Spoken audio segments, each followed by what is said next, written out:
cadre de concertation à l'initiative de l'ONG AFAD. La rencontre s'est tenue ce matin ici à Bamako. Elle vise à la prise en compte des besoins des enfants, des jeunes et des femmes en matière de lutte contre les changements climatiques. Il s'agissait de mener la réflexion autour de la question et de faire des propositions. Aminata Amadoula.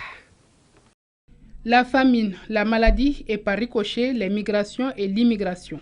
Ce sont entre autres les conséquences des changements climatiques qui peuvent toucher les enfants, les jeunes et les femmes. Pour mieux protéger cette couche fragile de la société, l'ONG AFAD, à travers son projet de renforcement de la société civile pour les droits de l'enfant SIDA-CSO, a initié un cadre de concertation. Concrètement, il s'agit d'abord de faire une présentation des impacts des changements climatiques sur les enfants avec les participants. Et après, il s'agit de faire le tour des différentes politiques et les stratégies qui couvrent les changements climatiques au Mali et quels sont les niveaux de prise en compte des besoins des enfants et des femmes dans cette stratégie. Donc après ces évaluations, maintenant, on va faire des recommandations.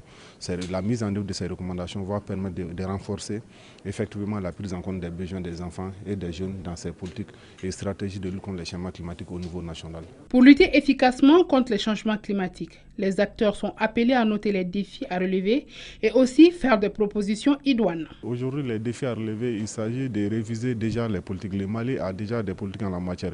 Il y a la politique nationale de lutte contre les changements climatiques, il y a les plans nationaux d'adaptation, il y a la contribution déterminée au niveau national qui est les engagements du Mali vraiment pour limiter ces émissions de gaz à effet de serre. Donc ces différentes stratégies, il s'agit de voir comment on peut intégrer les enfants, les femmes et les jeunes vraiment pour que leurs besoins soient pris en compte depuis l'élaboration des politiques. Le projet de renforcement de la société civile pour les droits de l'enfant SIDA-CSO a commencé en juin 2022 et durera 5 ans. Il est financé par l'ambassade de Suède au Mali à travers Save the Children pour un montant de plus de 60 millions